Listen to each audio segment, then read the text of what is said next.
লিখব সেই ঘটনাটি যে কখনো লিখতে হবে সেটি কোনোদিন ভাবিনি। যাক, যা ঘটেছে তা এবার সরাসরি বলছি। শুক্রবার 10টায় তরিৎ জেঠু স্পেশাল 411 নম্বর ঘটনা আসে। আমরা ঘটনাটা শোনার জন্য খাওয়া দাওয়া শেষ করে রাত্রে প্রায় 11টার দিকে মামার বাড়ির ছাদে যাই।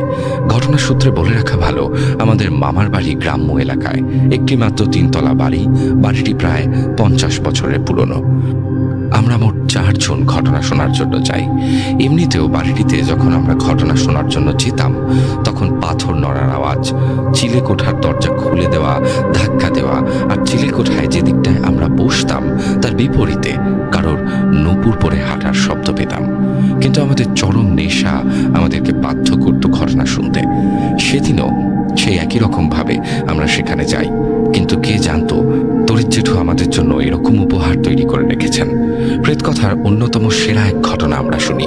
মাঝে মাঝে বেশ ভয়ও করছিল, কিন্তু নেশা আমাদের পুরো ঘটনা শুনতে বাধ্য করলো।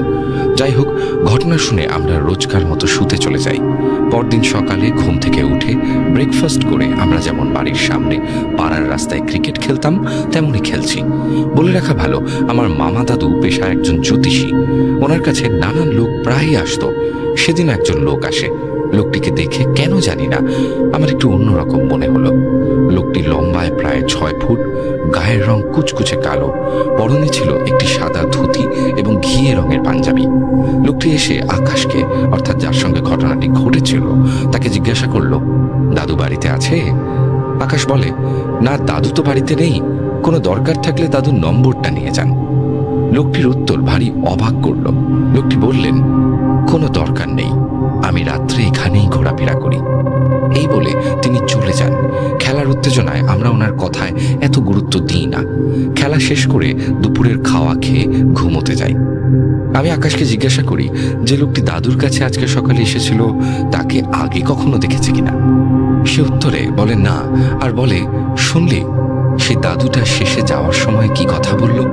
আমি বললাম যে হ্যাঁ শুনেছি, কেমন একটা অদ্ভুত না, রাত্রিবেলা এখানে ঘোরাফেরা করেন। কথাবার্তা শেষ করে ঘুমোচ্ছি, হঠাৎ আকাশ ধরফর করে উঠে বসলো। আমিও উঠে বসলাম। আমি বললাম, কি হলো রে, উঠে পড়লি এরকম? শরীর খারাপ করছে? আরে এত ঘামছিস কেন? আকাশ বলে, জানিস আমি কি স্বপ্ন দেখলাম? আমি বলি, কি এমন দেখলি যেরকম ঘামছিস? আকাশ যা বলে তাতে বেশ ভয় লাগলো। আকাশ বলে, যে লোকটি আজ সকালে এসেছিল তার সঙ্গে একটি সাদা শাড়ির লাল পাড় পরা বুড়িকে দেখেছে। বুড়িটি আমায় বলছে, কিছু মনে পড়ছে? কথাটি আমায় সে 3 থেকে 4 বার বলে। দিয়ে দেখছি বুড়োটি এক বিকট হাসি দিয়ে এক ধারালো অস্ত্র নিয়ে আমার দিকে এগিয়ে আসছে। তাই আমি এরকম করে উঠে বসলাম। তারপর আমরা আর ঘুমোইনি। দুপুর থেকে বিকেল গড়ায় প্রায় 4:30 নাগাদ আমরা মাঠে ফুটবল খেলার জন্য যাই। আমরা যেখানে ফুটবল খেলতাম মাঠটির এক পাশটায় খেলা হতো, আর এক পাশে গ্রামের কেউ মারা গেলে পুরানো হতো, মানে একটা শ্মশান। সেখানেও আমাদের সঙ্গে অনেক ঘটনা ঘটেছে, যা অন্য কোনো ঘটনায় হয়তো পাঠাবো। ঘটনায় আসছি। খেলার শেষে বসে আড্ডা দিচ্ছি। কখন যে বিকেল থেকে সন্ধে হয়ে গেছে বুঝতেই পারিনি। বাড়ি যাওয়ার জন্য বেরিয়ে পড়ি। রাস্তায় যেতে যেতে আমার মনে পড়ল, আরে আমাদের তো হাত পা ধোয়া হয়নি। সামনে একটা প্রাইমারি স্কুল ছিল। স্কুলটার সামনে একটি কল ছিল। সেখানে হাত পা ধুয়ে নেব ভাবছি। জনশূন্যহীন রাস্তায় হেঁটে যাচ্ছি। চাঁদের আলো হালকা রাস্তায় পড়েছে। হঠাৎ একটা জিনিস দেখে দাঁড়িয়ে পড়লাম। আমাদের থেকে কিছুটা দূরে রাস্তায় এক পাশে একজন বুড়ি বসে আছেন। তার ঠিক পিছনে একজন বয়স্ক কেউ দাঁড়িয়ে আছেন, অনেকটা সকালে দেখা সেই বুড়োটারই মতন, একটি ঘিয়ে রঙের পাঞ্জাবি এবং সাদা ধুতি পরে। বুঝলাম ওই লোকটাই।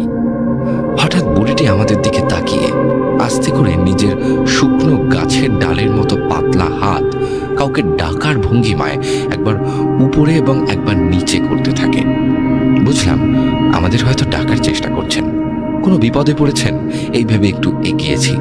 চাঁদের আলোয় তাদের মুখটা দেখে আর আগে যাওয়ার সাহস হলো না। এক দৃষ্টিতে তারা আমাদের দিকে তাকিয়ে আছে। মুখে কোনো ধরনের বিকৃতি নেই। আকাশ আমার কানের কাছে এসে আস্তে করে বলল, আমি এই বুড়িটাকে এই বিকেলে স্বপ্নে দেখেছি রে। কথাটা কথাটা সে বলেছে, আচমকা বুড়িটি এক ঝটকায় উঠে দাঁড়ালো। দেখছি তারা দুজন নিজেদের মধ্যে কিছু একটা ফিস ফিস করে কথা বলছে। এই দেখে আকাশ আমার হাতটা শক্ত করে চেপে ধরল। মনে পড়ল আকাশের স্বপ্নের কথা। সে বলেছিল লোকটা নাকি তার দিকে ধারালো অস্ত্র নিয়ে ছুটে এসেছিল। তাহলে কি সে তাই করবে? কিন্তু না, কান ফাটানো একটা তীব্র আওয়াজ করে 2 লাফে রাস্তার পাশে থাকা এক পুকুরে ঝাঁপ দিল তারা। এসব কি দেখলাম? এসব কি আদৌ সত্যি? কোন রকমের চোখটা বন্ধ করে বাড়ির দিকে ছুটতে ছুটতে রাস্তায় আকাশ ধূপ করে সজোরে নিজের বাঁ হাতের বলে পড়ে। সে উঠতেই দেখি হাতটা ইংরেজির ইউ অক্ষরের ন্যায় বেঁকে গেছে। কোন রকমে সে নিজের হাতটা ধরে ধরে পৌঁছয়। ঘরের কাউকে আমাদের সঙ্গে ঘটা ঘটনার কথা কিচ্ছু জানাই না, বরং বলি খেলতে গিয়ে পড়ে গিয়ে এমন অবস্থা হয়েছে। আকাশকে কাছের এক নার্সিংহোমে নিয়ে যাওয়া হয়। এক্সরেতে ধরা পড়ে কবজির ঠিক নিচে 2টো হাড় বাজেভাবে ভেঙে গেছে, অপারেশন করতে হবে। ডাক্তার জানিয়ে দেয়।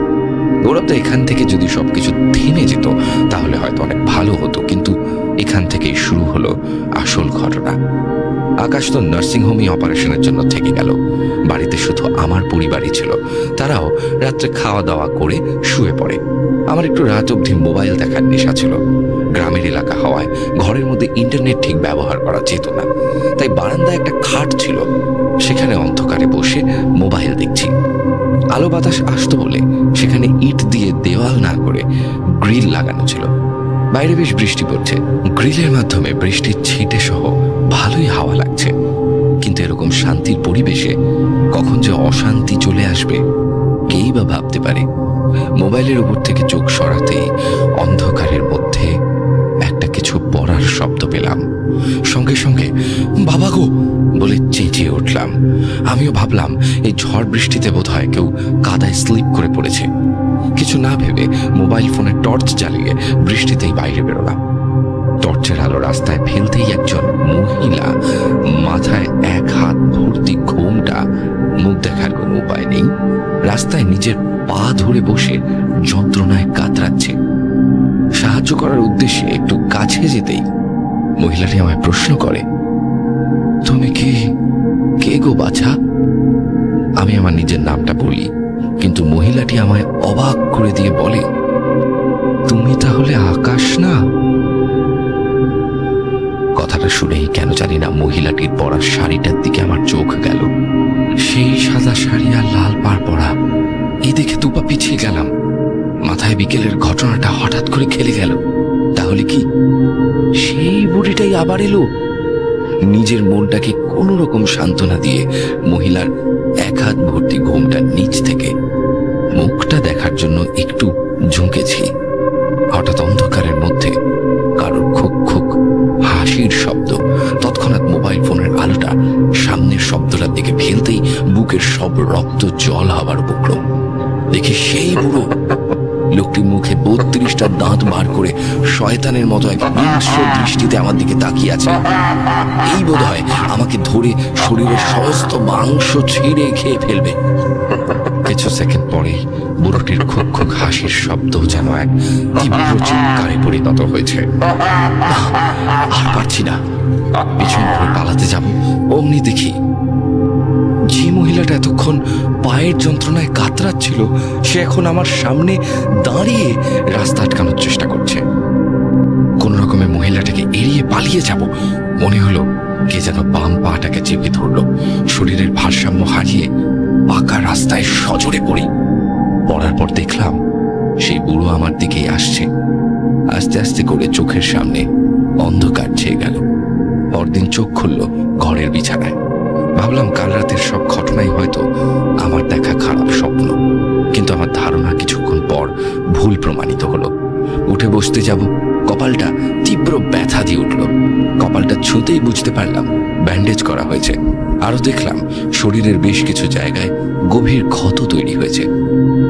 তাহলে কি কালকের সব ঘটনা সত্যি? মাথাটা কেমন যেন হয়ে উঠল।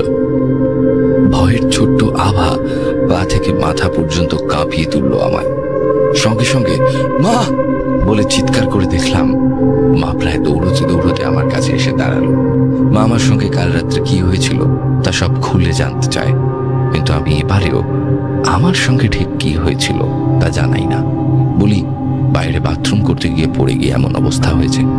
এরপর থেকে এখনো পর্যন্ত আমার সাথে আর ওরকম কিছু ঘটেনি, কিন্তু কেই বা বলতে পারে আমি এখন যেখানে বসে ঘটনা লিখছি তার ঠিক পিছনে হয়তো সেই বুড়ো আর বুড়িটি দাঁড়িয়ে আমার দিকে এক দৃষ্টিতে তাকিয়ে আছে।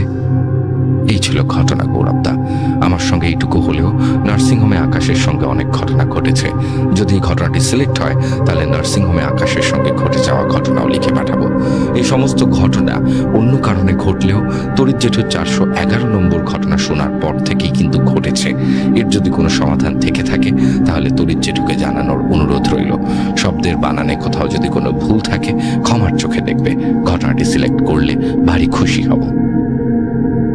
চলে যাচ্ছে আজকের আমাদের পরবর্তী ঘটনায়। হাই গৌরবদা, প্রথমেই তোমাকে এবং প্রেত কথা পরিবারের সকল শ্রোতাদেরকে আমার অবিরাম ভালোবাসা। আমি বিক্রম, নদিয়া জেলার অন্তর্গত একটি মফস্বলে আমার বাড়ি। ঘটনাতে যাওয়ার আগে তোমাকে একটু বলে নিতে চাই, যদিও কিছু বছর হলো আমরা এই মফস্বলে এসে উঠেছি, এর আগে আমরা এই মফস্বলের 10 থেকে 12 কিলোমিটার দূরে অবস্থিত প্রত্যন্ত এক গ্রামে বসবাস করতাম। তখন আমি অনেকটাই ছোট। আর সেই গ্রামের পাশ দিয়ে বয়ে গেছিল গঙ্গা নদী। আর সেই নদীর বান ডাকা এবং ভাঙনের ফলে আমাদের বাড়ি সহ প্রচুর মানুষের বাড়ি ঘর নদীতে তলিয়ে যায়। তারপর আমরা সেই গ্রাম ছেড়ে এই মফস্বলে উঠে আসি। আজ আমি তোমাকে যে ঘটনাটি বলতে যাচ্ছি, ঘটনাটি আমি আমার এক দাদুর থেকে কালেক্ট করেছি। তিনিও আমাদের সেই একই গ্রামে বসবাস করতেন। দাদুর সাথে আমার বেশ ভালো সম্পর্ক, কাজের সূত্রে আমাদের বিশেষ পরিচয়। আস্তে আস্তে তিনি আমার বন্ধু হয়ে উঠেছেন, দাদু নাতির সম্পর্কে যেমনটি হয় আর কি। একদিন কাজের ফাঁকে আমি দাদুকে জিজ্ঞাসা করলাম, দাদু তুমি কখনো ভূত দেখেছ? উত্তরে তিনি বললেন, গ্রামে কত দেখেছি শুনেছি। আমি বললাম, তাই নাকি? তাহলে একটা ঘটনা আমাকে বলো না। তারপর তিনি একটি বিড়ি জ্বালিয়ে বলতে আরম্ভ করলেন, তোর তখন জন্ম হয়, তোর বাপের মুখে শুনবি আমাদের গ্রামটি ছিল ভীষণ বড়। লোকে বলতো এই গ্রাম নাকি দ্বিতীয় কলকাতা হবে। আর সেই গ্রামে একটি মাত্র ডাক্তারখানা। আর গ্রামের মানুষের কোনো অসুখ বিসুখ হলে ছুটে যেত সেই ডাক্তারের কাছে। এমনকি কোনো এমার্জেন্সি রোগীকেও নিয়ে যেত সেই ডাক্তারখানায়। আর গ্রামের যে সমস্ত মানুষ বিষ খেয়ে বা গলায় দড়ি লাগিয়ে আত্মহত্যা করত, তৎক্ষণাৎ তাদেরকে কাছে পিঠে সেই ডাক্তারখানায় আনা হতো। তাদের মধ্যে বেশিরভাগ রোগী ছিল চাষের জমিতে দেওয়া ঘাস মারা ওষুধ বা গ্রাম্য ভাষায় পুরা তেল খেয়ে আত্মহত্যা করা। লোকের কথা অনুযায়ী এই বিষ খেলে নাকি বাঁচার আশঙ্কা খুব কম থাকে। তারপর সে ডাক্তারখানায় আনা হলে বেশিরভাগ রোগী মারা যেত। একদিন সেই গ্রামের পঞ্চায়েত প্রধানের মেয়ে বিষ খেয়ে আত্মহত্যা করে। তাকে প্রথমে সেই ডাক্তারখানায় নিয়ে যাওয়া হয়। ডাক্তার মৃত বলে ঘোষণা করে। তারপর থেকে শুরু হয় কিছু ভৌতিক ঘটনা। গ্রামের লোকের মুখে শোনা যায়, বেশ রাত হলেই সেই ডাক্তারখানাটির থেকে নাকি কাদের গোঙানোর কান্নার আওয়াজ ভেসে আসে। গ্রামের লোকের আর বুঝতে বাকি থাকে না যে কান্নার আওয়াজ সেই সমস্ত আত্মার যারা নিজের জীবন নিজের হাতে শেষ করে দিয়েছে। এরপর থেকে সেই ডাক্তারখানাটি দেখলেই মানুষের গা ছমছম করে উঠত। একবার শীতকালে খুব ঠান্ডা পড়েছিল। এক সন্ধ্যায় আমি আর আমার বন্ধু সুরেশ দুজন পাশের গ্রামে যাত্রাপালা দেখতে গিয়েছিলাম। সুরেশ আমাকে না জানিয়ে চলে আসে। যাত্রা শেষ হতে বেশ রাত হয়েছে, আনুমানিক রাত 9:30 থেকে 10টা হবে। গ্রাম বাংলার 10টা মানে অনেক রাত তখন। কোনো উপায় না দেখে আমি বাড়ির দিকে রওনা দিলাম। বেশ কিছুটা আসতেই দূর থেকে সেই ডাক্তারখানাটি দেখতেই আমার গায়ের মধ্যে কেমন যেন চ্যাত করে উঠল। কোনো কিছু না ভেবেই এগোতে লাগলাম। বেশ কিছুটা এগোতে আমার কানে ভেসে এলো কাদের যেন চাপা কান্নার আওয়াজ। এবার আমার বেশ ভয় হতে লেগেছে। তখন তো আমি যুবক, রক্ত বেশ গরম, আমিও ছেড়ে দেবার পাত্র নই। ভাবলাম আজ দেখেই যাব যা হবে। এই ভেবে আর কিছুটা সাহস করে এগিয়েছি। কান্নার আওয়াজ এবার আরো জোরালো হতে শুরু করেছে। আমার আর বুঝতে বাকি নেই যে এই আওয়াজ ডাক্তারখানা থেকেই আসছে। এইবারে আমি ডাক্তারখানাটির বেড়ার ফাঁক দিয়ে কি হচ্ছে সেটা দেখব বলে মনস্থির করলাম। যেমন ভাবনা ঠিক তেমনই কাজ। আমি বেড়ার ফাঁকে চোখ লাগাতেই যা দেখলাম সেটা দেখার আগে আমার মৃত্যু হলে ভালো হতো বলে মনে হচ্ছিল। লাল বাল্বের মৃদু আলোতে আমি যা দেখলাম 5 থেকে 6 জন তারা তাদের 2 হাত দিয়ে নিজেরাই নিজেদের গলা ধরে গুঙিয়ে গুঙিয়ে কাঁদছে। তাদের মুখ থেকে বেরিয়ে আসছে গ্যাজলা, আর তাদের মুখ আমার যতটুকু মনে আছে পুরো মুখটাই বিষের তিক্ততায় পুড়ে গেছে। এমনকি তাদের কারোর পা মাটিতে ছিল না, তারা শূন্যে ভেসে কাঁদছিল। এই দেখার পর আমি সেখানে জ্ঞান হারিয়ে পড়ে থাকি। এরপর হয়তো বাড়ির লোকজন এবং পাড়ার লোকজন আমাকে খুঁজে বের করে। তাদেরও কিছু বুঝতে বাকি থাকে না আমার এই অবস্থার কারণ। তারপর থেকে 7 থেকে 8 দিন আমার কোনো জ্ঞান ছিল না ঠিকঠাক। মাঝে মাঝে জ্ঞান ফেরে, মাঝে মাঝে ঘুমিয়ে পড়ি। তারপর আমাকে অনেক ওঝা বাড়ি নিয়ে যাওয়া হয়। কোনো কাজ হচ্ছিল না, দিন দিন আমার শরীর খারাপ হতে থাকে। তারপর আমাকে এক আশ্রমে রেখে আসার পর আমি আস্তে আস্তে সুস্থ হয়ে উঠি। তো গৌরবদা, এই ছিল আমার দাদুর সঙ্গে ঘটে যাওয়া একটি সত্য ঘটনা। তুমি ওনার চেহারা দেখলেই বুঝতে পারবে যে ওনার সাথে সত্যি এমনটা ঘটেছিল। তিনি আমাকে আরো বলেন, এই জন্য আমার চেহারা এরকম, বুঝলি? বিশেষ কারণে ডাক্তারের নামটি গোপন রাখছি। তুমি যদি ঘটনার সত্যতা যাচাই করতে চাও তাহলে আমাকে কল করতে পারো এই নম্বরে। আরো একবার প্রেতকথা পরিবারের সকল শ্রোতাকে অনেক অনেক ভালোবাসা জানিয়ে এখানে শেষ করলাম। হ্যালো গৌরবদা, আশা করছি তুমি এবং তোমার পরিবারের সকলে খুব ভালো আছো, সকলে সুস্থ আছো এবং প্রেতকথা পরিবারের সকল সদস্যরাও খুব ভালো আছে এবং সুস্থ আছে। তোমার আর সকল প্রেতকথা শ্রোতা বন্ধুদের মতন আমিও একজন প্রেতকথার বিগ ফ্যান। ঠিক কত নম্বর এপিসোড থেকে আমি প্রেতকথা শোনা শুরু করেছিলাম সেটা সঠিক মনে নেই, কিন্তু ছুটি বা সময় পেলেই তোমার প্রেতকথা শোনাটা অভ্যেসে পরিণত হয়েছে। আমার নাম শ্রীদীপ্ত হালদার। আমি দক্ষিণ 24 পরগনা জেলার সুপরিচিত শহর ডায়মন্ড হারবারের বাসিন্দা। বর্তমানে আমি একটি প্রাইভেট কলেজে ট্রাভেল অ্যান্ড ট্যুরিজম ম্যানেজমেন্ট নিয়ে পড়াশোনা করছি। এই সবে মাত্র সেকেন্ড ইয়ারের ফাইনাল সেমিস্টার এক্সাম কমপ্লিট করে থার্ড ইয়ারের গণ্ডিতে পা দিয়েছি। এর আগে অনেকবার ঘটনা লিখে পাঠানোর ইচ্ছা থাকলেও সেরকমভাবে কোনো ভালো মানের ঘটনা না পাওয়ায় আমি আর ঘটনা পাঠাতে পারিনি। তাই এই ঘটনাটি আমার লিখে পাঠানো প্রথম ঘটনা। এই শ্রীদীপ্ত, আমার খুব ভালো লাগলো এটা শুনে যে তুমি বললে কথা যে ভালো মানের ঘটনা না পাওয়ায় পাঠাইনি বা পাঠাতে পারিনি। তার মানে আমাদের প্রেতকথার শ্রোতারা যে আমাদের প্রেতকথার মানের দিকে নজর রেখে ঘটনা পাঠান, এটা কিন্তু তার প্রমাণ। যেমন শ্রীদীপ্ত এর আগে ঘটনা মানে নিজের ঘটনা পাঠানো হবে এবং সেটি পাঠ করা হবে সেটির জন্যই যে পাঠাচ্ছেন তা নয়, উনি কিন্তু প্রেতকথার মান বজায় রাখার জন্য ঘটনা পাঠিয়েছেন এবং যে ঘটনা পাঠিয়েছেন সেই ঘটনা ওনার মনে হয়েছে এই ঘটনাটি প্রেতকথার সাথে যায় এবং সেই ঘটনাটি আমাদেরও পছন্দ হয়েছে। থ্যাঙ্কস শ্রীদীপ্ত। আপনাদের সকলকেও বলছি এরকমভাবেই আমাদের সাথে থাকুন সবসময়। কয়েকদিন আগে আমার এক পরিচিত কাকুর কাছ থেকে একটা অদ্ভুত আর ভয়ের ঘটনা শুনি।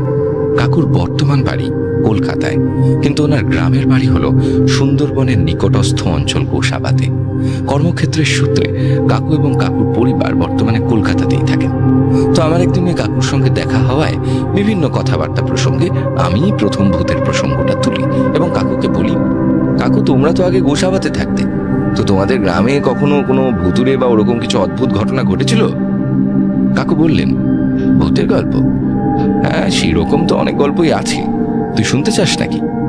আমি বললাম, হ্যাঁ, তো সেরকম সত্যি কোনো যদি ঘটনা থাকে তাহলে বলো তোমাদের জায়গায় ঘটেছে, তাহলে আমি সেই ঘটনাটা প্রেতকথা নামক একটি বেঙ্গলি হরর পডকাস্ট চ্যানেলে লিখে পাঠাবো।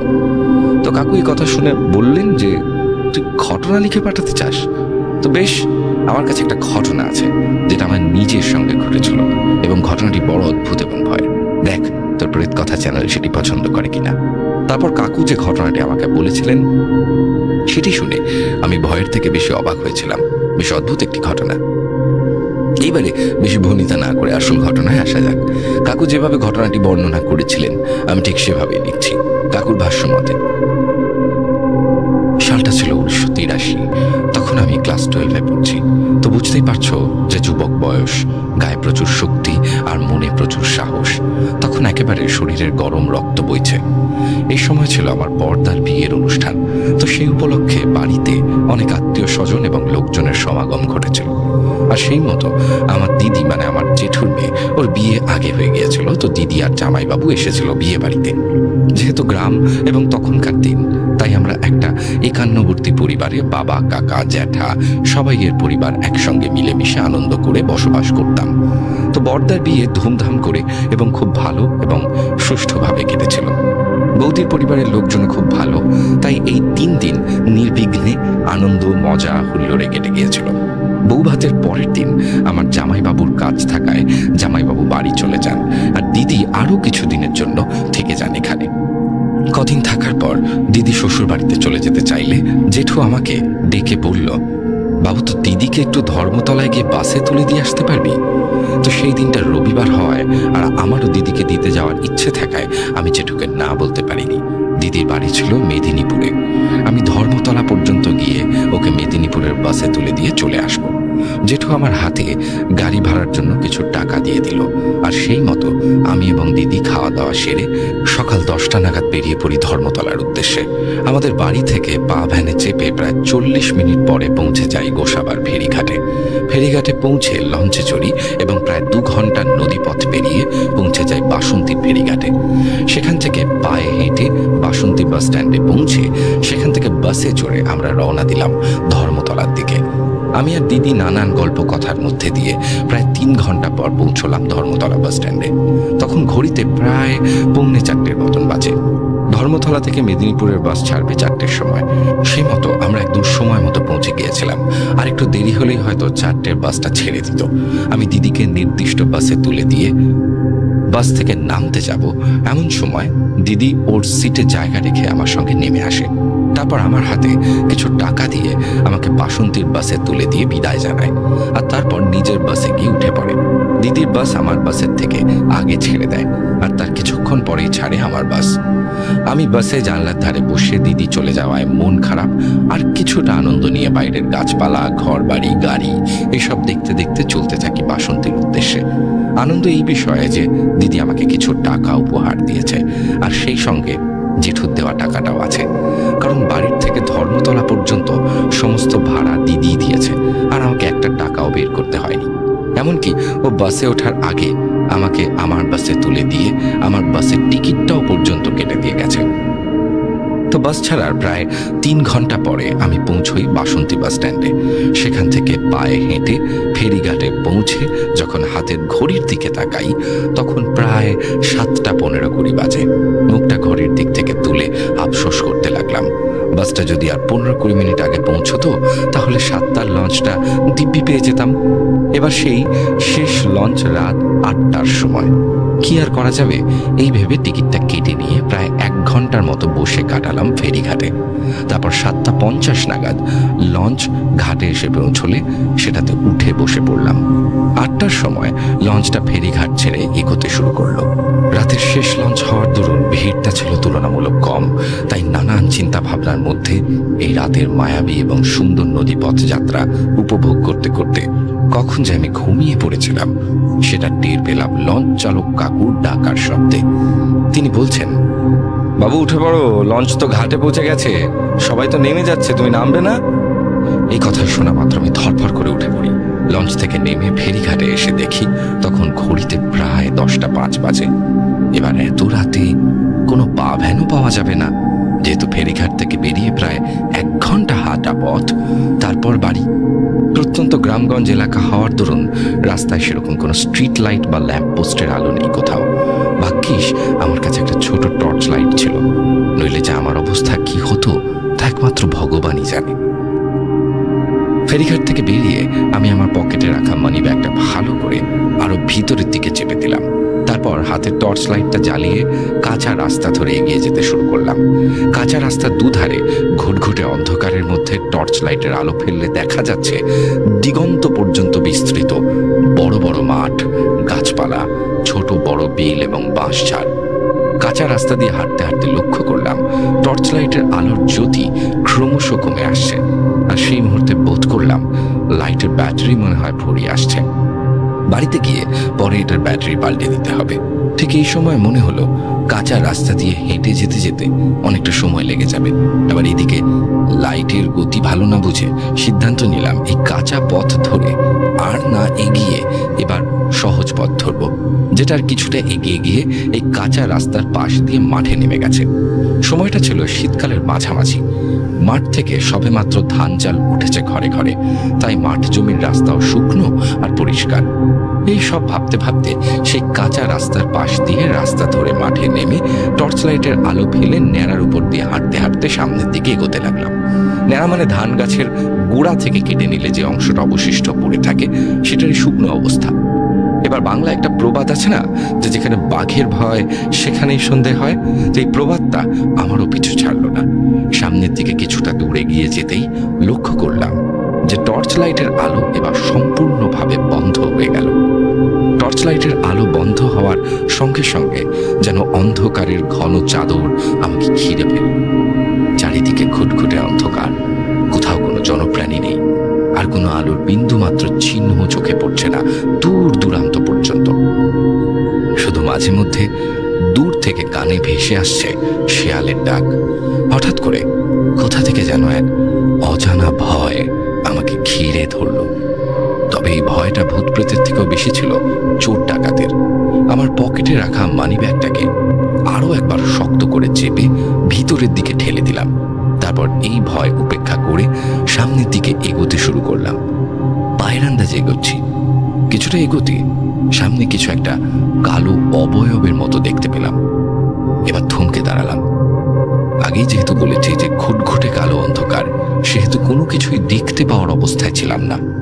সেই কালো অবয়বটাকে দেখতে পাচ্ছিলাম কারণ এই মায়াবী ঘন অন্ধকারের মধ্যেও ওই কালো অবয়বটাকে ঘিরে যেন একটা উজ্জ্বল আলোক ছটার সৃষ্টি হয়েছে। এইবার আরো পরিষ্কারভাবে দেখতে পেলাম যে একজন নয়, আমার সামনে দুইজন, লম্বায় প্রায় 7 থেকে 8 ফুট হবে, কিন্তু তাদের মুখ দেখা যাচ্ছে না। কি হচ্ছে বিষয়টা বোঝার জন্য আমার আশেপাশে এবং সামনে পিছনে তাকাতে দেখতে পেলাম আমার পিছনেও সামনের মতন দুজন 7 থেকে 8 ফুটের কালো অবয়ব দাঁড়িয়ে আছে। এদের সবাইয়ের পরনে আলখাল্লা জাতীয় কিছু পোশাক। এই সময় আমার সামনের দিক থেকে একটা গম্ভীর এবং ভারী কণ্ঠস্বর শুনতে পেলাম। সামনের 2 কালো অবয়ব আমার দিকে ইঙ্গিত করে ডাকছে। এই শব্দটা শুনে আমি আমার সজ্ঞানে ফিরে এলাম। তৎক্ষণাৎ আমার হাড় হিম হয়ে গেল, আর ক্রমশ শিরদাঁড়া দিয়ে ঠান্ডা স্রোত বয়ে যেতে লাগলো। এতক্ষণে আমার কাছে দূর দূরান্তে কোনো জনপ্রাণী খুঁজে পাচ্ছিলাম না। তাহলে এগুলো কারা? চোর ডাকাত তো হবে না, আর হলেও তারা এত লম্বা হবে কি করে?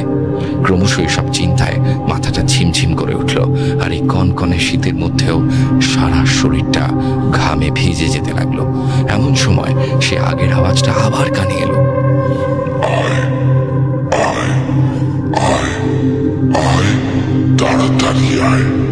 এবার আমার কাছে এই জনমানবহীন পরিবেশে ঘুটঘুটে অন্ধকারের মাঠ, তার মধ্যিখানে আর কিছু করার উপায় নেই মনে করে তাদের সঙ্গে এগিয়ে যেতে শুরু করলাম। চারিদিক নির্জন নিশ্চুপ সে কালো মায়াবী অন্ধকারের মধ্যে দিয়ে আমরা এগিয়ে চললাম। আমার সামনে 2 জন আর পিছনে 2 জন। সামনের 2 জন যেন আমাকে রাস্তা দেখে এগিয়ে নিয়ে যাচ্ছে, আর পিছনের 2 জনকে ফিরে দেখার মতো সাহস আমার ছিল না। এইভাবে কতক্ষণ চলতে চলতে আমরা কতগুলো বড় বড় মাঠ, ছোট বড় বিল, বড় বড় গাছপালা পেরিয়ে একটা বাঁশঝাড়ের কাছে পৌঁছে গেলাম জানি না। এতক্ষণে আমার ভয় টয়লেট পেয়েছে খুব জোরে, তাই আর চেপে রাখতে না পেরে সেই বাঁশঝাড়ের কাছে একটা ফাঁকা জায়গায় গিয়ে টয়লেটটা সেরে ফেললাম। টয়লেট সেরে প্যান্টের চেন লাগিয়ে যেই না সামনের দিকে ফিরতে যাব, অমনি আবার সেই আগের আওয়াজটা কানে ভেসে এলো। তারপর আর কি যেমন ভাবা তেমন কাজ। আবার সে এতক্ষণ যেমন ক্রমানুযায়ী এবং যেমন ছন্দে আমরা 5 জন চলছিলাম, ঠিক সেইভাবেই সামনের দিকে এগিয়ে যেতে শুরু করলাম। কিন্তু এখনো পর্যন্ত তাদের মুখ দেখতে পাইনি। তারা যেন তাদের মুখটাকে একটা মায়াবী কালো অন্ধকার দ্বারা কোনো এক অদৃশ্য জাদু বলে ঢেকে রেখেছে। আমি এতক্ষণে এটা বুঝতে পেরেছি যে এরা কোনো মানুষ তো নয়। তাহলে এরা কারা? ভূত, প্রেতাত্মা, নাকি অসুরের দল? এইসব ভাবতে ভাবতে ক্রমশ সামনের পথে এগিয়ে চললাম। একটা কৌতূহলের ভয় আর অচেনা আতঙ্কে মাঝে মাঝে আমার দম বন্ধ হয়ে আসছে।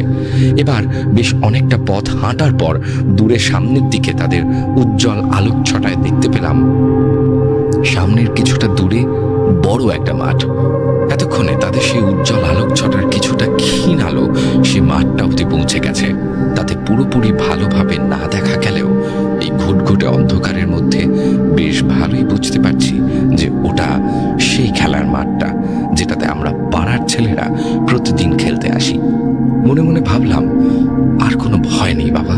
ওই খেলার মাঠটা পেরোলেই শুরু হয়েছে আমাদের গ্রামের কাঁচা রাস্তা, আর সেই রাস্তা ধরে কিছুটা এগোলেই আমাদের বাড়ি।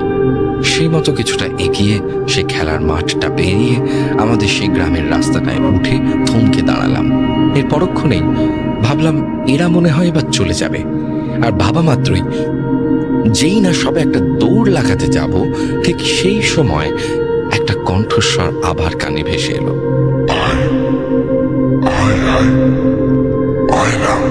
এসব কি হচ্ছে কিছু বুঝতে পারছি না। কি চায় এরা?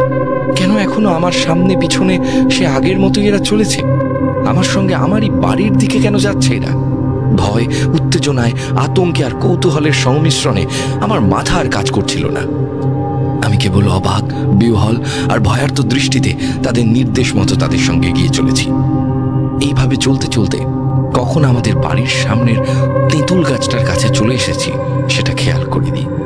এবার সেই কালো অবয়ব চারটে আমার পিছনে গিয়ে দাঁড়ালো, আর তারা একসঙ্গে বলে উঠল,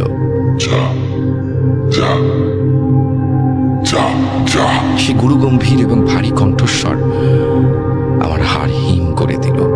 ক্রমশ শির দ্বারা দিয়ে ঠান্ডা স্রোত বইতে লাগলো। এই গনগনে শীতের সময়ও আমি এতক্ষণে ভিজে নেই একাকার। আমার শরীরের বিন্দুমাত্র সাহস এবং শক্তি অবশিষ্ট নেই। এমন সময় তেঁতুল গাছের নড়াচড়ার শব্দ পেলাম। তেঁতুল গাছের দিকে তাকালাম, দেখলাম 4 জন পর পর তেঁতুল গাছ বেয়ে তেঁতুল গাছের উপরে উঠে গেল। ঘন অন্ধকারে তাদেরকে আর দেখা গেল না। আমার আর তখন কিছু করার নেই। আমি সামনের দিকে 2-1 পা এগিয়ে গিয়ে মা বাবা বলে কয়েকবার ডাক দিই, তারপর জ্ঞান হারিয়ে ফেলি। তারপর আর কিছু মনে নেই। এরপর যখন আমার জ্ঞান ফিরল তখন দেখি মা আমার চোখে মুখে জলের ছিটে দিচ্ছে, বাবা পাশে দাঁড়িয়ে আর আমার বিছানার চারিপাশ ঘিরে কৌতূহলী দৃষ্টিতে বাড়ির সব লোকজন দাঁড়িয়ে আছে। হ্যারিকেনার টেবিল ল্যাম্পটার আলোয় সবার মুখ ভালো করেই দেখা যাচ্ছে, সবার মুখে একটা গভীর উত্তেজনার ছাপ। এবার সবাই আমাকে আমার সঙ্গে কি হয়েছিল তা জিজ্ঞাসা করায় আমি আমার জ্ঞান হারানোর আগে পর্যন্ত যা যা ঘটেছিল সেগুলো সবটা সবার সামনে বললাম। আমার কথাগুলো শুনে সবাই বেশ ভয় পেয়েছিল আর খুব অবাক হয়েছিল। সেটাই তো স্বাভাবিক। আমার জায়গায় অন্য কেউ থাকলে বোধ হয় মাঠের মাঝখানেই অজ্ঞান হয়ে পড়ে থাকতো। নেহাতি আমার রাশ একটু করা ছিল, তাই হয়তো সে যাত্রায় বেঁচে ফিরেছিলাম। সেই অদ্ভুত এবং অলৌকিক ঘটনার পিছনে অচেনা অবয়বগুলির রহস্যের সমাধান আমি আজও করতে পারিনি। কিন্তু এটা সত্যি যে সেই দিন সেই দীর্ঘ চেহারার কালো অবয়বগুলো আমার কোনোরূপ ক্ষতি করেনি, এমনকি আমার গায়ে একটা আঁচড় পর্যন্ত লাগতে দেয়নি। পরিবর্তে তারা সেই কালো ঘন অন্ধকার বিপদের দিনে আমাকে রাস্তা দেখিয়ে আমাকে বাড়ি পর্যন্ত পৌঁছে দিয়েছিল। সামনের 2 জন তো আমাকে রাস্তা দেখিয়েছিল, তাহলে পিছনের 2 জন কি আমাকে পুরো যাত্রা পথে রক্ষা করেছিল? তবে তারা কি আসলে কোনো জিন ছিল, নাকি কোনো ভূত, নাকি কোনো প্রেতাত্মা বা কোনো অশরীরী? এই অলৌকিক ঘটনার কোনো সরল এবং স্বাভাবিক ব্যাখ্যা আমি আজও খুঁজে পাইনি। এই ঘটনাটা চিরকালই বোধ হয় এক অজানা বিভীষিকা হয়ে থেকে যাবে আমার স্মৃতির পাতায়। এই ছিল আমার লেখা ঘটনা, যা আমি ওই কাকুর মুখ থেকে শুনেছিলাম। ঘটনাটি অনেকটা বড় হয়ে গেছে, যদি আমার লেখার মধ্যে কোনো ভুল ত্রুটি থাকে তাহলে সেই ভুল ত্রুটিগুলিকে তুমি দক্ষ হাতে সংশোধন করে দিও। আর আমার লেখা ঘটনা যদি তোমার ভালো লেগে থাকে তাহলে তুমি তোমার ঈশ্বর প্রদত্ত সুন্দর কণ্ঠে সেটিকে পড়ি প্রেতকথা চ্যানেলের সমস্ত শ্রোতা বন্ধুদের শুনিও। আর আমার এই লেখাটি যদি সিলেক্ট হয় তাহলে অবশ্যই জানিও, ভবিষ্যতে আরও ঘটনা পাঠানোর অনুপ্রেরণা পাবো। তুমি এবং তোমার পরিবারের সকলে ভালো এবং সুস্থ থেকো, আর প্রেতকথা পরিবারের সকল সদস্যরাও খুব ভালো থাকুক এবং সুস্থ থাকুক। পরিশেষে তোমার এই প্রেতকথা চ্যানেলের ভবিষ্যতের চলার পথে আরও অনেক সাফল্য কামনা করে আমি আমার লেখা এইখানে শেষ করছি। ঘটনা পাঠিয়েছে রুদ্র, যেভাবে লিখে পাঠিয়েছেন ঠিক সেভাবেই পড়ে শোনাচ্ছি। প্রিয় গৌরবদা, আমি মালদার এক উন্নয়নশীল গ্রাম পাকুয়াহাট থেকে রুদ্র বলছি। আমি তোমার কণ্ঠের এক একনিষ্ঠ ভক্ত। প্রেতকথা ইউটিউব চ্যানেলের খোঁজ পাই আমার এক বন্ধুর কাছ থেকে। সেই থেকে রোজ রাতে ঘুমাবার সময় সত্য ভৌতিক ঘটনা শুনবার নেশায় আচ্ছন্ন হয়ে পড়ি। আমি তোমার কণ্ঠের পাশাপাশি মালদার আমের ন্যায় প্রিয়াঙ্কা দিদির মিষ্টি কণ্ঠের প্রশংসা না করলেই নয়। ও মাই গড। বেশি কথা না বাড়িয়ে প্রেতকথা পরিবারের সকল গুরুজনদের প্রণাম এবং ছোটদের প্রাণঢালা ভালোবাসা জানিয়ে ঘটনাটি শুরু করি। আমাদের তরফ থেকেও তোমাকে অনেক অনেক ভালোবাসা, আমার এবং প্রিয়াঙ্কার তরফ থেকে। এরপর দেখি তুমি কি লিখেছ। ঘটনাটি গ্রাম বাংলার সত্যি ভৌতিক ঘটনা। ঘটনাটি আমি জানতে পারি যখন আমি আমার এক কাকুর বাড়ি বেড়াতে যাই। সন্ধ্যার আড্ডায় কাকু আমাদের ঘটনাটি জানায়। আমাদের মানে আমি, আমার পিসির ছেলে এবং কাকুর 2 মেয়ে। ঘটনাটি প্রায় 30 বছর আগে ঘটে কাকুর সঙ্গে। কাকু তখন অবিবাহিত এবং বয়স ওই আনুমানিক 23 কি 24 হবে। কাকুরা তখন গ্রামের বাড়ি থাকতেন। বোঝবার সুবিধার্থে সরাসরি কাকু বলছেন এমনভাবে লিখছি। কাকু বলছেন, আমি তখন অবিবাহিত, বয়স আনুমানিক ওই 23-24 হবে। আমি তখন LIC এজেন্ট হিসেবে কাজে ঢুকি। কর্মসূত্রে প্রতি সপ্তাহে প্রায় 2-3 দিন আমাকে শহরে যেতে হতো। ফিরতে ফিরতে প্রায় দিনই সন্ধ্যে 7টা-8টা হয়ে যেত। সেই সময়ের গ্রাম বাংলার 6টা মানেই নিশ্চুপ একাকী অন্ধকার পরিবেশ। বসন্তের রাত্রির অন্ধকার যতটা স্নিগ্ধ ও মায়াবী, ঠিক ততটাই হিংস্র। কারণ সেই সময় ডাকাতের হামলা ছিল এক মামুলি ব্যাপার। আমাদের গ্রামের রাম কাকার জমির ঠিক মাঝ বরাবর ছিল একটি বিশালাকার প্রাচীন বট গাছ। ছোট থেকেই শুনে এসেছি বহু মানুষ সেই বট গাছে আত্মহনন করে। গ্রামের মানুষ সন্ধ্যার পর সেই বট গাছের পাশ দিয়ে যাওয়ার সময় অনেকেই শুনেছেন সেই আর্তনাদ, চিৎকারের আওয়াজ। আবার অনেকে সচক্ষে দেখেছে 7-8 ফুট লম্বা কালো অবয়ব। কাকু ঘটনাটি বলছেন, এমন সময় লোডশেডিং হয়ে যায়। দিদিরা ভয়ে চিৎকার করে ওঠে। আমি বরাবরই একটু সাহসী, কিন্তু দিদিদের এমন হঠাৎ চিৎকারে দেহ থেকে প্রাণ যেন বেরিয়ে গেল। যাই হোক, কাকিমা হ্যারিকেন জ্বালিয়ে দিলেন। কাকু আবার ঘটনা বলা শুরু করলেন। সেদিন ছিল পূর্ণিমার রাত। শহর থেকে কাজ শেষ করে ফিরতে ফিরতে রাত 8:30 হয়ে যায়। রাম কাকার জমির আল বেয়ে একটা ছোট্ট টর্চ হাতে এগোতে থাকি। পূর্ণিমার রাত্রি, পাশাপাশি একটু শীতল বাতাস বইছিল। বেশ ভালোই লাগছিল। যুবক বয়স তখন, সাধারণভাবেই রক্ত গরম, ভয়ভীতি অনেক কম। তাই জন্য একা রাতে বাড়ি ফিরতে কোনো সমস্যাই হতো না। কিন্তু সেই মুহূর্ত পর্যন্ত জানতে পারিনি যে আজকের এই মায়াবী সন্ধ্যা আমার জন্য কতটা ভয়ঙ্কর হতে চলেছে। জমির আল বেয়ে এগোচ্ছি, এমন সময় টর্চটা বন্ধ হয়ে যায়। বোধহয় ব্যাটারিটা ফুরিয়েছে।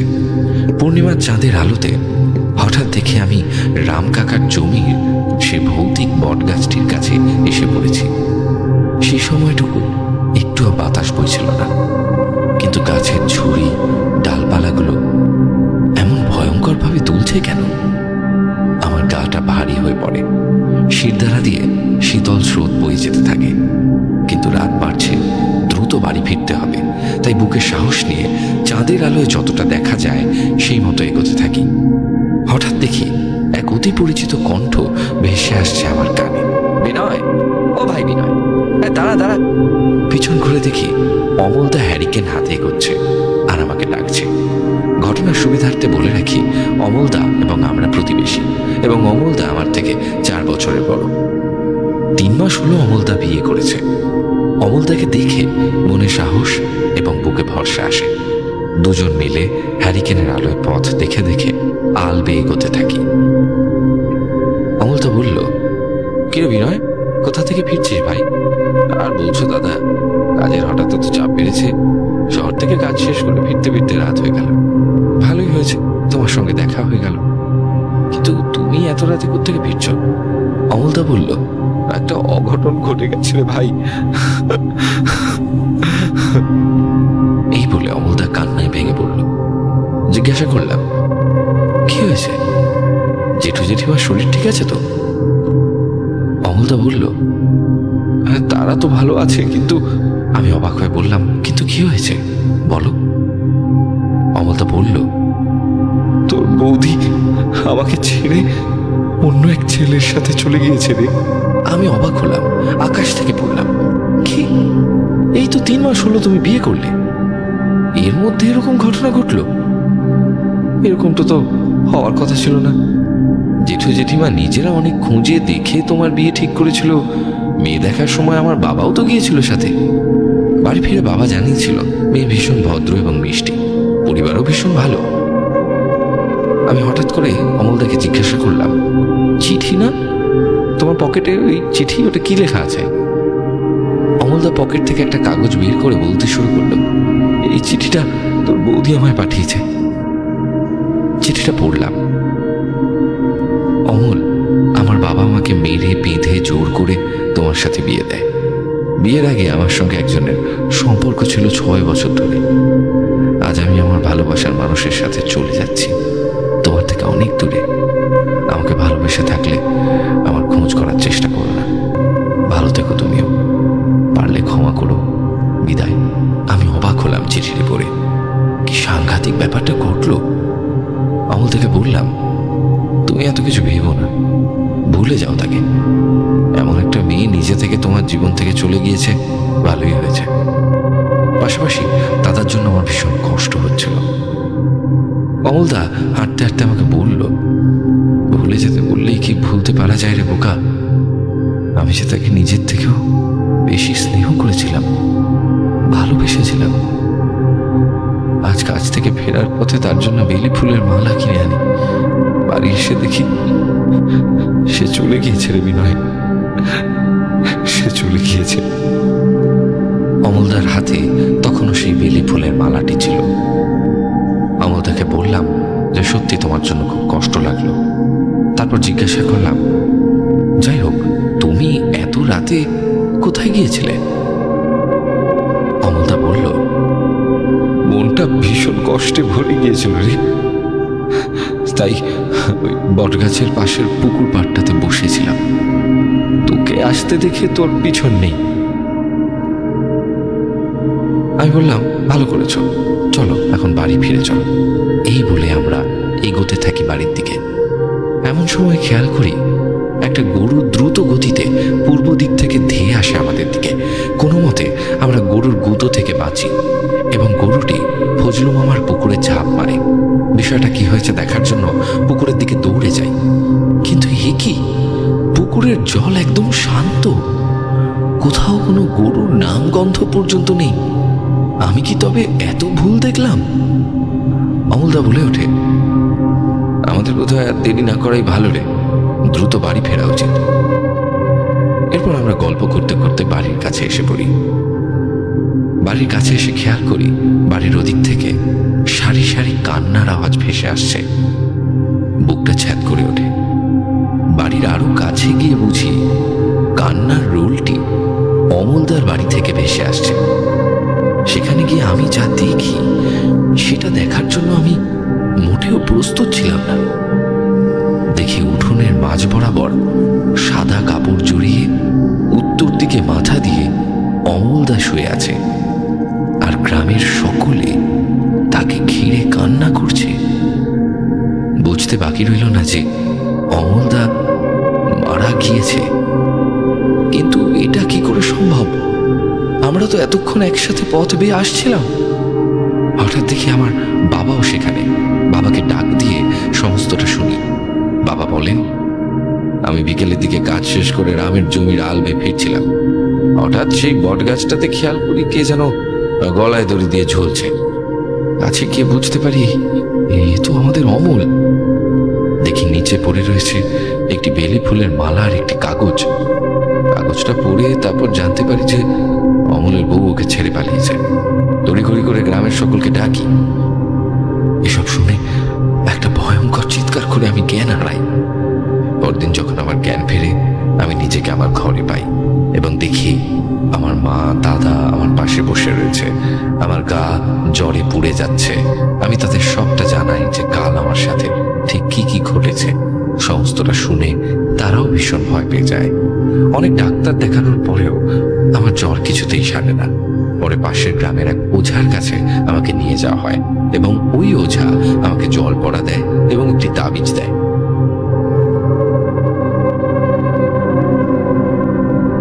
দেখতে দেখতে একদিনে আমার জ্বর কমে যায়। এরপর আমি রোজ স্বপ্নে খালি অমল দাদাকে দেখতে পেতাম। দাদা আমাকে স্বপ্নে বলে যে সে আমাকে তার সাথে নিয়ে যাবে। বারবার আমার সাথে অনেক দুর্ঘটনা হতে হতে হয়নি। একবার বাস অ্যাক্সিডেন্ট হতে হতে বেঁচে যাই এবং সবসময় আমার গা ভার হয়ে থাকতো। মনে হতো কেউ যেন আমার সাথে ঘোরাফেরা করছে আমার সাথে। মাঝরাতে ঘুম ভাঙলে দেখি এক কালো অবয়ব আমার সামনে দাঁড়িয়ে আছে। এরকম নানান ঘটনা দিনের পর দিন আমার সাথে চলতে থাকে। আবার সেই ওঝাটির কাছে যাওয়া হয়।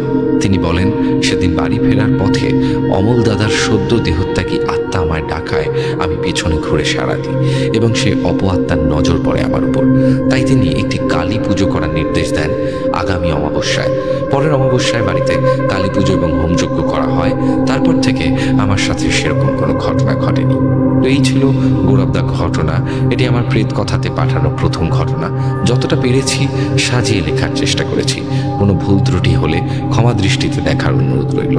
যদি সিলেক্ট হয় তাহলে ঘটনাটি আমাকে জানিও এবং এপিসোড নম্বরটি জানানোর অনুরোধ রইল। থ্যাংকস টু গৌরবদা and love to Preto Kotha family. ভালো প্রেত কথা পরিবার, আশা করছি আল্লাহর রহমতে সবাই ভালো আছো। আমি আবুল ফরহাদ, প্রেত কথার একজন রেগুলার লিসেনার আর স্টোরি সেন্ডার। প্রেত কথাতে আমার আগেও 4টি ঘটনা শোনানো হয়েছে। বিশেষ করে ভাবতেই পারিনি যে 400 নম্বর এপিসোডে আমার পাঠানো ঘটনা প্রকাশিত হবে। তার জন্য গৌরবদাকে অনেক অনেক থ্যাঙ্কস। এখানে অনেকেই আছো যারা আমাকে চেনো, আবার অনেকে চিনো না। তাও প্রেত কথা পরিবারকে আমার শোনা চমৎকার ঘটনা উপহার দিতে পারলে আমি খুশি। অনেক কথা হয়ে গেল, আর বেশি কথা না বলে ঘটনায় যাওয়া যাক। আবুল ফরহাদ ভাই এর আগে আমাদেরকে অসাধারণ ঘটনা পাঠিয়েছিলেন। 400 নম্বর এপিসোডেও তার ঘটনা ছিল। বুঝতেই পারছেন যে 400 নম্বর এপিসোডের মতো একটি ইম্পর্টেন্ট এপিসোডে যার ঘটনা আমরা সিলেক্ট করছি, ডেফিনেটলি তার ঘটনা খুব সুন্দর ছিল। ঘটনার মধ্যে দম ছিল, মানে আপনাদের পছন্দ হওয়ার মতন ঘটনা ছিল। তো আবুল ফরহাদ ভাইয়ের লেখার ওপর আমরা সবসময় একটা আস্থা রাখতে পারি যে তিনি ভালো ঘটনাই কালেক্ট করে লিখছেন। প্রথমেই বলি, ঘটনাটি অনেক ক্রিপি। ঘটনায় বলা বহু জিনিস হয়তো শুনতে খারাপ লাগতে পারে, তার জন্য আগে থেকে ক্ষমা প্রার্থী। চলো কানে হেডফোন নিয়ে ভয় পেতে তৈরি হয়ে যাও। ঘটনাটি কালেক্ট করেছি আমাদের থানার প্রাক্তন ছোট বাবুর কাছ থেকে। আমি আমার কিছু বন্ধু মিলে থানার সামনে চায়ের দোকানে আড্ডা মারি। এবার চায়ের আড্ডা মানে বুঝতেই পারছো, নানান কথাবার্তা, নানান চর্চা হতো। চায়ের আড্ডা মানেই পকেট ফাঁকা থাক, তবু ভাব নেওয়া না কমে, এরকম একটা ব্যাপার। এইভাবেই দিন কাটছিল। তো আমাদের একদিন বিকেলবেলা চায়ের দোকানে আড্ডা চলছে। সেদিন দেখলাম আমাদের থানার ছোট বাবু এসেছেন ওই চায়ের দোকানে চা খেতে। লোকটা বেশ লম্বা, মুখ ভর্তি সাদা দাড়ি, আর চামড়া বয়সকালে আস্তে আস্তে কুচকাতে শুরু করেছে। এবারে চা নিয়ে ছোটবাবু আমাদের ঠিক পিছনের বেঞ্চে বসলেন। আমরা অত লক্ষ্য না করে যে যার মতন গল্প করছি। সেদিন আমাদের টপিক ছিল ভূত। নানান জন তাদের অভিজ্ঞতা থেকে নানান যুক্তি দিতে শুরু করল। কেউ কেউ তাদের সাথে ঘটে যাওয়া ঘটনার বিবরণ দিচ্ছে, কেউ কেউ আবার বলছে যে সে কোথা থেকে ঘটনা শুনেছে। ও আমাদের মধ্যে একজন বলে বসে যে দেখ, এসব ভূত প্রেত বলে কিছু হয় না, সবই মনের ভুল। তখন হঠাৎ পিছন থেকে একটা কথা ভেসে আসলো, ভূত প্রেত কি এতটা সোজা? এদের অস্তিত্ব বর্তমান, তবে এরা সবাইকে দেখা দেয় না। তখন আমরা সবাই পিছন দিকে তাকালাম, দেখলাম ছোটবাবু এই কথা বলছে। তারপর আমি জিজ্ঞাসা করলাম, আচ্ছা স্যার, আপনার সাথে বা মানে আপনি কখনো ভূত দেখেছেন? ছোটবাবু হেসে বললেন, ভূত দেখেছি মানে আমার এক ভয়ঙ্কর অভিজ্ঞতা আছে। আমি বললাম যে স্যার তাহলে বলুন না কি ঘটেছিল, আপনার সাথে কি হয়েছিল, কি দেখেছিলেন? তখন ছোটবাবু বললেন, শুনবি? তাহলে আয় বলি তোদের, সে এক ভয়ঙ্কর অভিজ্ঞতা। এই বলে ছোটবাবু বলতে শুরু করলেন, আমি নবকুমার রায়, আমার বাড়ি তমলুকের হাড়িভাঙা গ্রামে। ছোটবেলায় অনেক কষ্ট করে পড়াশোনা করেছি, তারপরেই পুলিশের চাকরিটা পাই।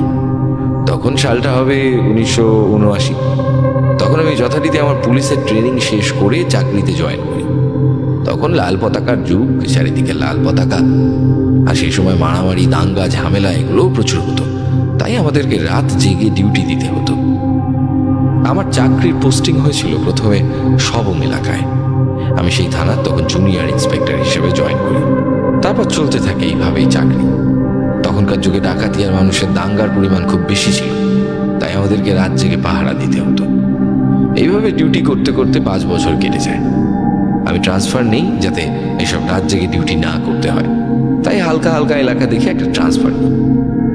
তো সেই মত অনুযায়ী আমাকে পোস্টিং দেওয়া হয় পশ্চিম মেদিনীপুরের একটি পুরনো জেলখানায়। জেলারের পোস্টে পোস্টিং হয় আমার। আমার কাজ ছিল এই জেলখানার তদারকি করা। একটা কথা বলে রাখা ভালো, জেলখানার নামে অনেক গুঞ্জন ছিল। কোনো জেলার নাকি এই জেলখানায় 3 মাসের বেশি থাকতে পারেনি। তাদের সাথে নাকি নানান অলৌকিক ঘটনা ঘটেছে। সবাই নাকি বলে এই জেলখানাই নাকি ভূতের আস্তানা। আমি বরাবরই সাহসী লোক ছিলাম, আর এই ভূত প্রেত এইসবে বিশ্বাস করতাম না। এরপর আর কি আমি জয়েন হই ওই জেলখানায়। ডিউটির প্রথম দিন আমি যথারীতি প্রায় 2 ঘন্টা হলো বাস স্ট্যান্ডে দাঁড়িয়ে। তারপর দূর থেকে দেখলাম একটা পুরনো জিপ আস্তে আস্তে আমার দিকে আসছে। আমার সামনে এসে জিপটি থেমে যায়। এরপর ওই জিপ থেকে নেমে আসে বছর 50 হবে একজন। গায়ে পুলিশের ইউনিফর্মটা ঢিলে ঢালা, আর মাথার সব চুল কালক্রমে উঠে গেছে। তিনি নেমে এসে আমাকে বললেন, গুড মর্নিং স্যার, দেরি করে আসার জন্য ক্ষমা প্রার্থী। আসলে জিপটা তেমন ব্যবহার হয় না তো, তাই জিপটা সারিয়ে আসতে একটু টাইম লেগে গেল। আসুন আসুন স্যার আসুন। তারপর আমি জিপে উঠে জেলখানার উদ্দেশ্যে রওনা দিলাম। রাস্তায় আস্তে আস্তে ওই ভদ্রলোক আমাকে মেদিনীপুরের ব্যাপারে বলতে লাগলেন। তারপর মিনিট 15 যাওয়ার পর দূর থেকে দেখা গেল সেই জেলখানা।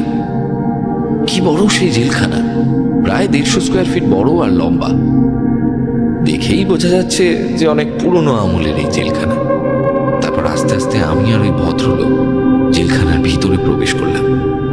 ভিতরে ঢুকেই দেখি জেলখানার উপরে বড় বড় অক্ষরে লেখা আছে মেদিনীপুর সেন্ট্রাল জেল।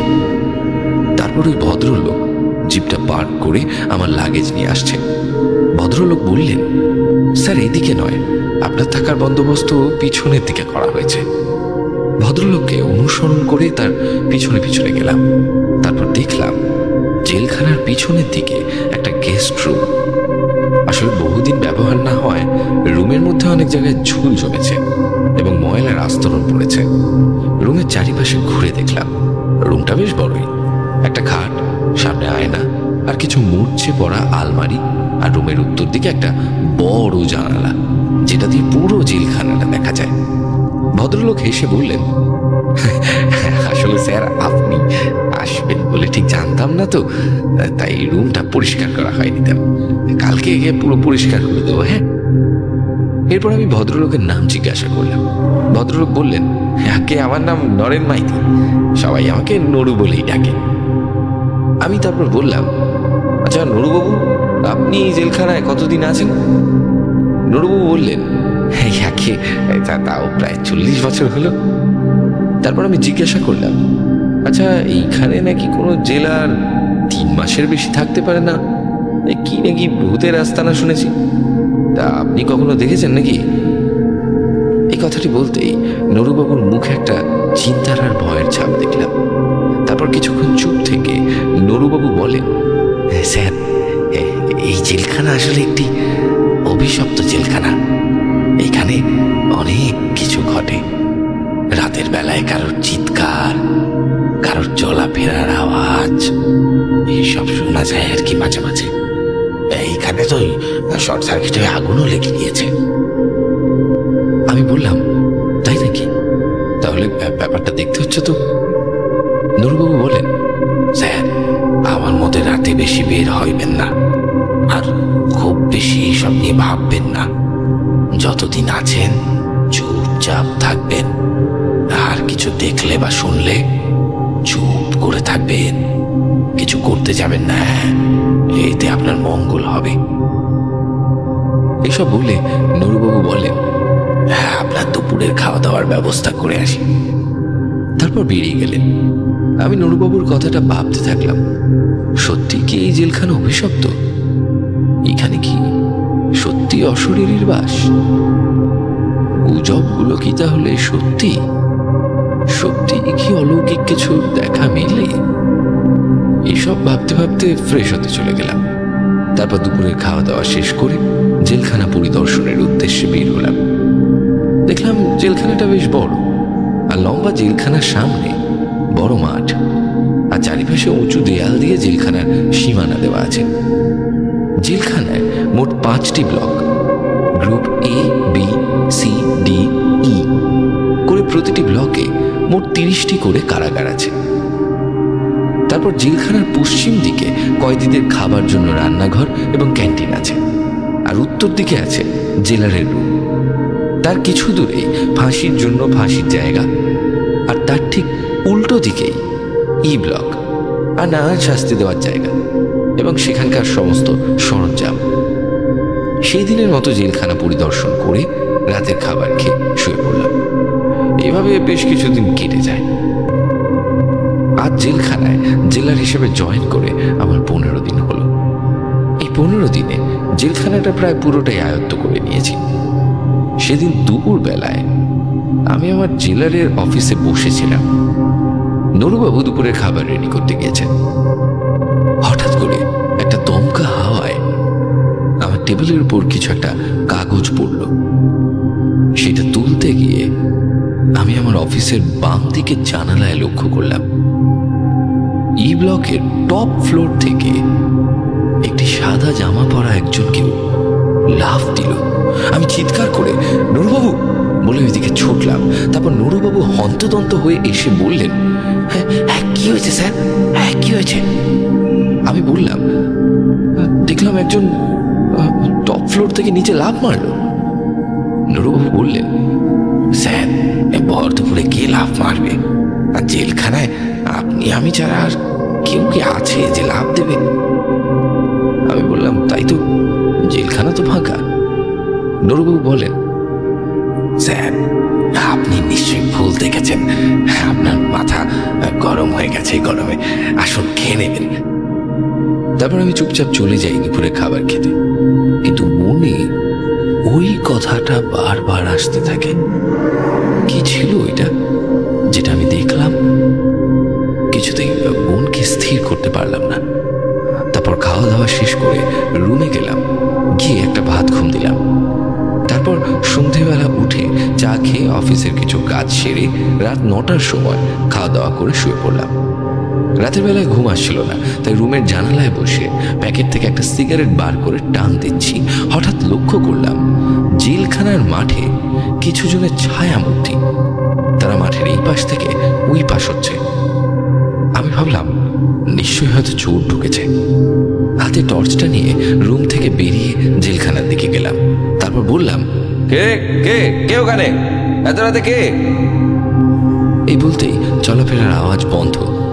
তারপর জেলখানার মাঠের সামনের হল থেকে দাঁড়িয়ে টর্চ মেরে এইদিকে সেইদিকে দেখলাম, কোথাও কেউ নেই। ভাবলাম হয়তো ঘুম না আসার জন্য আমিই ভুল দেখছি। যাই হোক, রুমের দিকে যাব এমন সময় হলের শেষ প্রান্ত থেকে কারোর হাঁটার শব্দ পেলাম। ওইদিকে টর্চ মেরে দেখলাম, না, কেউ নেই। ভাবলাম না, ঘুম না হওয়ার জন্যই বোধহয় ভুল শুনছি, যাই গিয়ে শুয়ে পড়ি।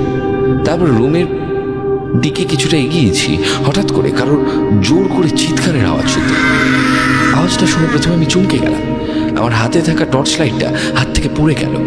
আমি লাইটটা তুলে আওয়াজটা অনুসরণ করতে করতে গেলাম। দেখলাম আওয়াজটা ই ব্লক থেকে আসছে, আর কিছুটা সামনে যেতেই বুঝতে পারলাম আওয়াজটা একজন মহিলার। মনে হচ্ছে যেন কেউ খুব বাজেভাবে তার উপর অত্যাচার করছে, আর ওই মহিলাটি বাঁচার জন্য চিৎকার করছে। আমি ডি ব্লকের সেলটা পেরিয়ে ই ব্লকের দিকে যাব, হঠাৎ করে পিছন থেকে কেউ একজন আমার হাতটা চেপে ধরল। তখন আমার শিরদাঁড়া দিয়ে ঠান্ডা স্রোত, আর শরীর পুরো অবশ হয়ে গেছে। জানি না পিছনে ঘুরবো আর কাকে দেখবো, কি হাতটা ধরেছে। আমার শরীরে তখন শক্তি নেই। একটু যখন সম্মতি ফিরল, তখন পিছন থেকে একটা চেনা কণ্ঠস্বর ভেসে আসলো। আমি দেখলাম, এ তো নরুবাবু। নরুবাবু বলছেন, স্যার, এত রাতে আপনি এখানে কি করছেন? আর আপনি এখনো ঘুমোননি? আমি নরুবাবুকে সব বললাম। নরুবাবু বললেন, স্যার, আপনি ভুল শুনেছেন। আর আমি আপনাকে বলেছিলাম না, রাতের বেলায় এখানে বেশি কিছু হলে কান দেবেন না। যতদিন আছেন চুপচাপ থাকুন। চলুন, আপনাকে রুম অবধি পৌঁছে দিই। তারপর নরুবাবু আমাকে রুম অবধি পৌঁছে দিলেন। সারা রাত ঘুমোতে পারলাম না। ভোরের দিকে অবশ্য চোখটা লেগেছে, তবে দরজায় কারোর টোকার শব্দতে ঘুমটা ভেঙে দরজা খুলে দেখি নরুবাবু চা নিয়ে এসেছেন।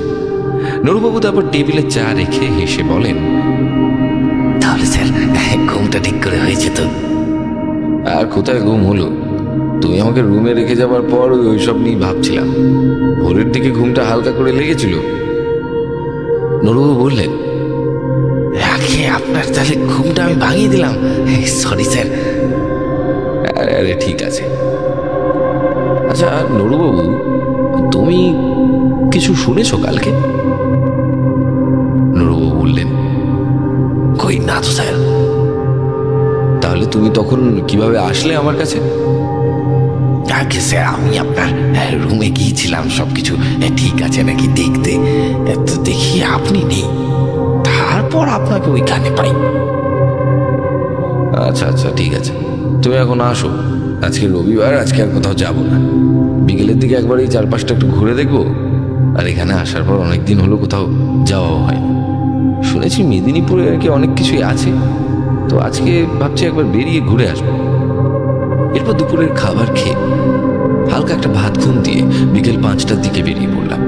সন্ধ্যাবেলায় মেদিনীপুরটা অপরূপ সাজে সজ্জিত হয়েছে। ছোট ছোট দোকানে টিম হ্যারিকেনের আলো, আর কিছু দোকানে 100 ওয়াটের বাল্ব। লোকজনের কোলাহল ভালোই ছিল।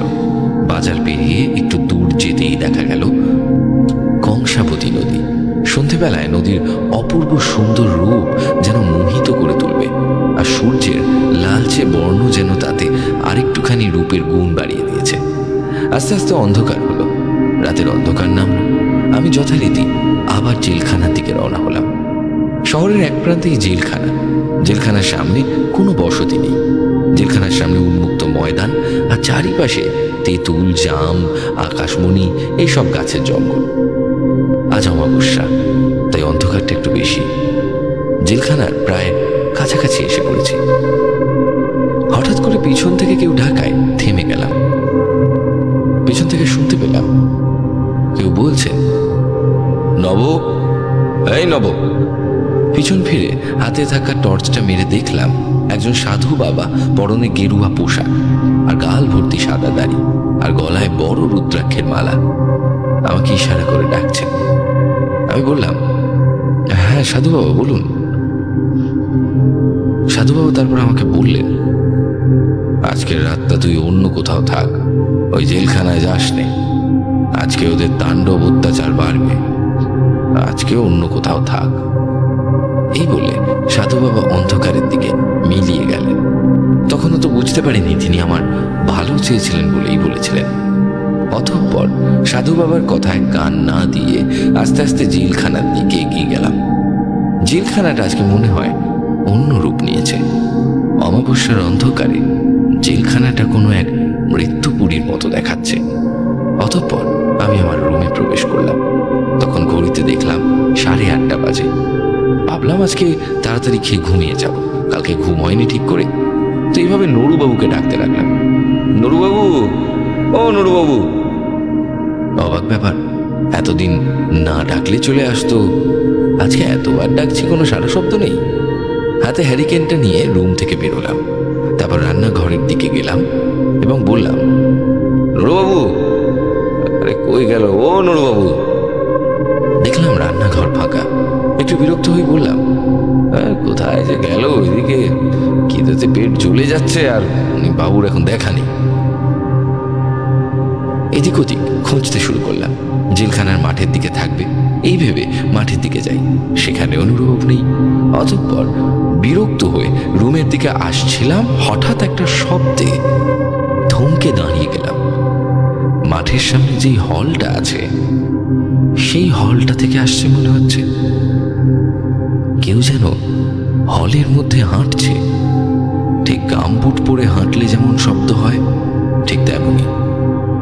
আমি হলের দিকে গেলাম, গিয়ে হ্যারিকেনের শিখাটা একটু বাড়িয়ে দিলাম। দেখলাম কি আছে। হ্যারিকেনের আলোতে অস্পষ্টভাবে দেখতে পেলাম একদল পুলিশ, পরনে হালকা খাঁকি পোশাক, হাতে লম্বা লাঠি নিয়ে হেঁটে যাচ্ছে। তাদের মুখ বোঝা যাচ্ছে না। তখনই হঠাৎ করে একটা চিৎকারের শব্দ। চিৎকারের শব্দের তীব্রতা এতটাই ছিল যে আমার হাত থেকে হ্যারিকেন পড়ে গিয়ে ভেঙে যায়। আমি ভয়ে আমার নিজের রুমের দিকে দৌড় দিলাম, কিন্তু এই তো আমি আবার ঘুরে সেখানেই চলে আসলাম। অন্ধকারে নিজের রুমে যাওয়ার রাস্তাও খুঁজে পাচ্ছিলাম না। যেদিকেই যাই ঠিক সেখানেই চলে আসি। এইভাবে কিছুক্ষণ পর আমি ক্লান্ত হয়ে গেলাম, এর মধ্যে বসে পড়লাম। হঠাৎ পিছন থেকে খুব আস্তে আস্তে আমার নাম ধরে ডাকছে। এমন শব্দ ভেসে আসলো আমার কানে। তখন দেখলাম ডি ব্লক থেকে ই ব্লক যাওয়ার সেই দরজাটা নিজে নিজেই খুলে যায়। তারপর দেখলাম এক এক করে সাদা পোশাক পরা কিছু জন, হাতে তাদের হ্যান্ডকাফ, চোখে যেন আগুন, মনে হচ্ছে চোখ থেকে লাভা বের হচ্ছে। এইরকম কিছু জন কি যেন বলতে বলতে আমার দিকে আসছে। আমি হল থেকে উঠে প্রাণপণে যতটা শক্তি ছিল উঠেই দৌড় জেলখানার মাঠে এসে পৌঁছলাম। তারপর দেখলাম হঠাৎ করে ফাঁকা আকাশে মেঘ জমে তুমুল বৃষ্টি শুরু হলো। বৃষ্টির মধ্যে অস্পষ্টভাবে দেখলাম সেই সাদা পোশাক পরা মানুষগুলো আমার দিকে আসছে। আমি আরো পিছিয়ে গেলাম, পিছিয়ে আমার পিঠ দেয়ালে ঠেকে গেছে। তখন তারা আমার কাছে এসে পড়েছে। এমন সময় জেলখানার সামনে থাকা গাছে বিদ্যুৎ পড়ল, আর জেলখানার মধ্যে মিনিট দুতিনেকের মতো এক তীব্র আলোয় ভরে গেল। আলোর তীব্রতা এতটাই ছিল যে আমি সহ্য করতে না পেরে সেখানে জ্ঞান হারালাম। তারপর কতক্ষণ অজ্ঞান ছিলাম জানি না।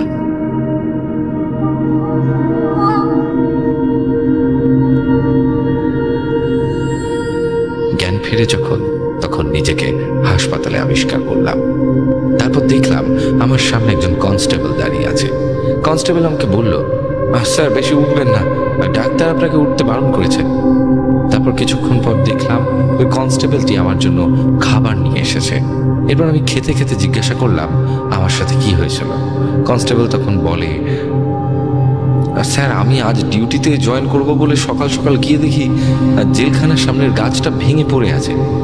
তারপর দেখলাম জেলখানার দরজা ভিতর থেকে খোলা। ভাবলাম হয়তো কেউ আছেন। তারপর গেস্ট রুমে গিয়ে দেখলাম আপনার জিনিসপত্র আছে, তবে আপনি ছিলেন না। তাই আপনাকে খুঁজতে গিয়ে দেখি আপনি জেলখানার মাঠের পশ্চিম দিকে অচেতন হয়ে পড়ে আছেন। তারপর আপনাকে নিয়ে এখানে আসি। তারপর ডাক্তারবাবু বলেন অতিরিক্ত ভয়ের কারণে আপনার ব্লাড প্রেশার হাই হয়ে যায়, তারপর আপনি জ্ঞান হারান। তারপর কনস্টেবল একটি এমন প্রশ্ন করলো যেটার পর আমি পুরো অবাক হয়ে গেলাম। কনস্টেবল বলল, আচ্ছা স্যার, এত বড় জেলখানায় আপনি একা কিভাবে এতদিন ছিলেন? আপনার থাকতে অসুবিধা হয়নি তো? আমি বললাম, একা কেন থাকবো, আমার সাথে তো নুরুবাবু ছিলেন। এই কই, নুরুবাবুকে দেখছি না তো। তখন কনস্টেবল বলেন, নুরুবাবুরা আবার কি? আমি বললাম, আরে জেলখানার কনস্টেবল নুরুবাবু, ওরফে নরেন মাইতি। কনস্টেবল বললেন, কোন নরেন মাইতির কথা বলছেন? তারপর কনস্টেবল তার পকেট থেকে মানি ব্যাগটা বের করে ছবি দেখিয়ে বললেন, স্যার এই মানুষটা নাকি, দেখুন তো। আমি বললাম, হ্যাঁ ইনি তো। তারপর কনস্টেবল হেসে বললেন, স্যার, এইটা আমার বাবা। প্রায় 8 বছর হলো মারা গেছে। ডিউটিতে থাকা অবস্থায় জেলখানার ব্লকের ছাদ থেকে পড়ে গিয়ে। তার বদলে আমি এই চাকরিটা পাই। আর কিছুদিন আমি ছুটিতে ছিলাম, তাই জেলখানাতে থাকিনি, একটু দেশের বাড়ি গিয়েছিলাম। কনস্টেবলের কথা শুনে আমার সারা শরীর কেমন যেন হতে লাগলো। মাথা ভারী হয়ে আসছিল, শরীর অবশ হয়ে যাচ্ছিল। কিছুই বুঝতে পারছিলাম না কি করব।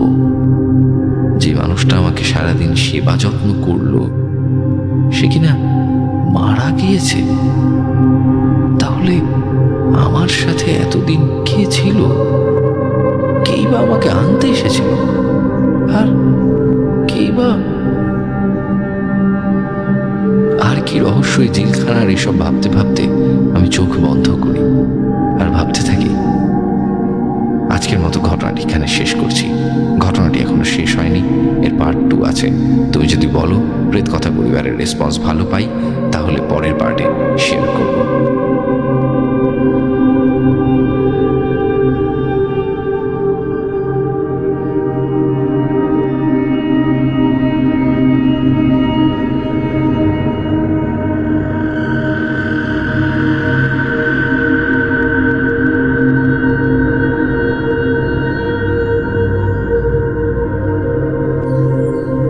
আসসালামু আলাইকুম সবাইকে। আশা করি আপনারা অনেক ভালো আছেন, সুস্থ আছেন। আপনাদের সামনে আরো একটি ভয়ঙ্কর ঘটনা নিয়ে এলাম। আর এই ঘটনাটা পাঠিয়েছে আমাদের কাছে মূলত ঘটনাটা পাঠিয়েছে রিয়াদ ভাই। রিয়াদ ভাই আমাদের কাছে এই ঘটনাটা পাঠিয়েছে। যেভাবে এখানে লেখা আছে আমি সেভাবেই পড়ছি। চলুন বেশি কথা না বাড়িয়ে আমরা ঘটনায় চলে যাই। একটা লোক, সে বিক্রি করতো, সে একটা ছোট্ট একটা দোকান ছিল তার। সে বিক্রি করতো জিলাপি বলতে জিলাপি মানে ওই মানুষ মিষ্টি জাতীয় কচু কিছু খায় না, ওই মিষ্টির দোকানে সে মিষ্টি না বিক্রি করে সে জিলাপি বিক্রি করতো। সে প্রতিদিন প্রায় 25 থেকে 26 কেজি করে জিলাপি বানাতো আর বিক্রি করতো। একদিন সকাল প্রায় ভোর 6টার দিকে এসে সে জিলাপিগুলো বানিয়ে, আর 6টার পরপরই 7টা 8টা 9টা এরকম বাজে, তখন এক বৃষ্টি আসে। অনেক বৃষ্টি আসায় বৃষ্টিটা সারাদিনেও থামছিল না। বৃষ্টিটার কিছু অনেক বৃষ্টি ছিল, আর সারাদিনে তার একটু মানে 1 কেজি জিলাপিও বিক্রি হয়নি। মানে একজন করে মানুষ আসে, অল্প কিছু জিলাপি বিক্রি হয়েছিল। 25 কেজি বানিয়েছিল, তার ভিতর হাতে গোনা 2-4 কেজি বিক্রি হয়েছিল। তাছাড়া 20 কেজি 22 কেজির মতন জিলাপি ওখানে পড়েছিল। তখন সে মনে করেছিল সন্ধ্যার দিকে যখন বৃষ্টিটা থামে, তখন সে মনে করেছিল হয়তো এখন জিলাপিগুলো বিক্রি হবে। আর তখন সে ওখানে রাত 10টা বেজে যায়, সে তখন ওখানে বসেই ছিল। ওখানে বসে থাকতে থাকতে তার আর বৃষ্টির উপরে নাকি অনেক রাগ হয়ে গিয়েছিল যে সে এই বৃষ্টিটা আসলো আর থামলো না। আর এখন থামলো, এমন সময় থামলো যে একটা লোক আসছে না। আর লোক যেন আজকে একদমই কমে গেছে, মানে একজন লোকও ওখানে আসছিল না। হাতে গোনা কয়েক কেজি জিলাপি বিক্রি করায় সে তখন মনে করে 1-2-4 কেজি জিলাপি বিক্রি করলাম, আর এগুলো বিক্রি হচ্ছে না। এরপরে তখন বাজে রাত 10টা থেকে 10:30। তখন সে আর কারেন্ট ছিল না সেদিন, মানে ওই সারাদিন কারেন্ট ছিল না, আর রাত্রে তখনও কারেন্ট ছিল না। সে একটা মোমবাতি জ্বালিয়ে ওখানে বসেছিল। দিনের পর দিন মানে কিছুক্ষণ পরপরই একটা করে মোমবাতি কিনতে হচ্ছিল তাকে। এরপরে তখন বাজে রাত 10টা 10:30, সে একটা মোমবাতি জ্বালিয়ে ওখানে বসেছিল। তখন মোমবাতি জ্বালিয়ে বসে থাকায় অনেকক্ষণ চলে যায়, তখন 11টাই বেজে যায় প্রায়। তখন বসে থাকতে থাকতে 11টাই বেজে যায়। এরপরে হঠাৎ করে তার মোমবাতিটা নিভে যায়, আর ওই মুহূর্তে দুজন লোক আসে, একজন মহিলা আর একজন পুরুষ। বেশ অনেক লম্বা সম্বা মানে একজন মানুষ, ভালো রকম একজন মানুষের মতো নয়, বেশ দুজন মানুষ, এত বড় একটা লম্বা সম্ভা দুজন লোক আসে। বেশ লম্বা সবাই দুজন ছিল। পুরুষ লোকটা একটু বেশি লম্বা ছিল, দুজনেই সাদা রঙের কাপড় পরেছিল। একজন জোব্বা, মানে পুরোটা শরীর জোব্বা দিয়ে, কিন্তু তাদের মুখ, একজন পুরুষ লোকটা পুরো শরীরটাই জোব্বা দিয়ে ঢাকা ছিল, আর ওই মহিলাটা সাদা রঙের একটা কাপড় পরেছিল। কিন্তু ওই পুরুষ লোকটা এসে ওই মুহূর্তে তার মোমবাতিটা নিভে যায়, আর নিভে যায়। চারপাশে কোনো বাতাসও নাকি ছিল না, কোনো বাতাস নেই এবং কি কিচ্ছু নেই, বাতাস নেই এবং কি সে নিজেও নিভায়নি। হঠাৎ করে সেটা নিভে যায়, আর এরপরে ওই দুইজন লোক আসে, ওই একজন মহিলা আর একজন পুরুষ। তারাই এসে বলে যে যা জিলেপি আছে আমাদেরকে দিয়ে দিন, মানে 20 কেজি সে এসে বলে, কিন্তু ওখানে 24 কেজি ছিল, 24 কিংবা 22 কেজি। তারা বলে যে আচ্ছা তাহলে ওই 2 কেজি ধরে আমাদের মোট 22 কেজি জিলেপি দিয়ে দিন, 22 কেজি জিলেপি দিয়ে দিন। তখন বলে আচ্ছা দিচ্ছি। আর তখন সে হাত বাড়িয়ে, তখন জিলিপি আগে না দিয়ে তখন সেই মোমবাতিটা জ্বালাতে যায়, আর ওই মহিলাটা উঠে বলে এই আমাদের একটু তাড়াতাড়ি দিয়ে তো, আমাদের অত মোমবাতি জ্বালাতে হবে না, আমাদের একটু তাড়াতাড়ি দিয়ে দিয়ে। তখন সে ভাবে তাদের এত তাড়া কিসের, আর তখন ভাবে যে তারা এত তাড়াহুড়া করছে কিভাবে, কেন, যদি কিছু মানে তাদের কিছু হয়েছে, মানে তারা হয়তো কোথাও তাড়াহুড়া করেই যাবে, মানে অনেক তাড়া আছে তাদের। তখন সে বলে আচ্ছা তাহলে আমি মোমবাতি না জ্বালিয়েই আপনাদের দিচ্ছি। আর তখন সে এগুলো বলেও সে নাকি আবারও চায় মোমবাতিটা জ্বালাতে, যাতে তার কাজ করতে সুবিধা হয়। যতবারই মানে যেটা দিয়ে আগুনটা জ্বালাতে যাচ্ছে, ততবারই তার মানে আগুনটা ধরছেই না, মূলত কথা আগুনটা ধরছেই না। এরপরে সে তখন ওই মহিলাটা তখন আবারও রেগে গিয়ে বলে আপনি কি তাড়াতাড়ি দিবেন, নাহলে আমরা চলে গেলাম। আর তখন বলে যে আচ্ছা দিচ্ছি। তখন বলে যে আচ্ছা, তখন দোকানদারটা বলে যে আপনারা এত জিলিপি দিয়ে এত রাত্রে কি করবেন। তখন মহিলাটা বলে আপনার এত প্রশ্ন করতে হবে না, আপনার যা বলছি আপনি তাই করেন, আপনার এত প্রশ্ন জেনে কোনো লাভ আছে? আমরা পুরো জিলিপিটা দিয়ে দিতে বলছি, আপনি তাড়াতাড়ি প্যাকেট করে দিন। আর তখন সে যখন জিলিপিটা প্যাকেট করতে যায়, তার হাত থেকে ছুটে যেইটাই মাপায়, মানে জিলিপিটা কয় কেজি হলো সেটা মাপে, তখন সে মাপতে গিয়ে তার হাত থেকে মিটার যেটাই মাপে পালাটা পড়ে যায়।